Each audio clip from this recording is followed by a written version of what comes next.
نور جہاں کے آنے والے ایپیسوڈس بہت انٹرسٹنگ ہونے والی ہیں ویورز. اب آنے والے ایپیسوڈ میں دیکھیں گے کہ نور جہاں کو اس بات کا بہت غصہ ہوتا ہے کہ سنبل گھر چھوڑ کر چلی گئی ہے. وہ بھی اپنی مرضی سے. سنبل کہتی ہیں نور بانو سے جب وہ اسے ملتے کہتی ہیں کہ پہلے مجھے لگتا تھا کہ میں زندگی گزار رہی ہوں, اب مجھے لگتا ہے کہ میں زندگی جی رہی ہوں, بہت زیادہ خوش ہوتی ہیں. اب نور جہاں کو اس بات پر بہت غصہ آتا ہے کہ نور بانو میٹنگز اٹینڈ کر رہی ہوتی ہے, اسی وجہ سے اسے کال کرتی ہیں کہ گھر واپس آئے. لیکن نور بانو صاف صاف کہہ دیتی ہیں کہ ابھی میں میٹنگ اٹینڈ کر رہی ہوں اور جب میٹنگ سے فری ہو جاؤں گی تو گھر واپس آ جاؤں گی. نور جہاں کو بہت زیادہ غصہ آتا ہے کہ اس کا اس گھر پہ کوئی کنٹرول ہی نہیں رہا. اور سفینہ بھی بیڈ پہ لیٹی ہوتی ہے کیونکہ اس کی کنڈیشن نہیں ہوتی کہ وہ کوئی کام کر سکے. انہیں جب اسے اس بارے میں بات کرتا ہے تو وہ کہتی ہے کہ میں کیا کروں, آپ جانتے ہیں کہ مجھ سے کام نہیں ہوتا, اور اگر سب جان چھڑا کر بھاگ گئی ہیں تو اس میں میرا کیا قصور.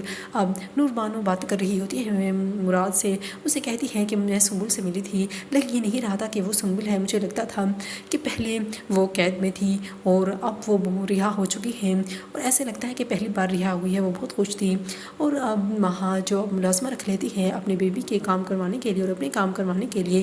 تو یہ بات نور جہاں کو بہت بری لگتی ہے. کہتی ہیں کہ گھر میں ملازم رکھنے سے پہلے میری اجازت کی ضرورت ہے. وہاں کہتی ہیں کہ آپ نے تو کہا تھا میرے اور بیبی کے سارے کام سنبل کرے گی, لیکن سنبل گھر چھوڑ کر جا چکی ہیں تو اس لیے میں نے ملازمہ رکھ لی. نور جہاں کو اس بات کا بھی برا لگتا ہے کہ وہاں نے اسے اجازت تک نہیں لی. اور دوسری طرف اب نور جہاں سب گھر والوں کو بلاتی ہیں اور سب کے سامنے کہتی ہیں کہ یہ سنبل کو تو اس گھر میں واپس آنا ہی ہوگا, یہ تو میں نے سوچ ہی لیا ہے اور میں کر کے رہوں گی.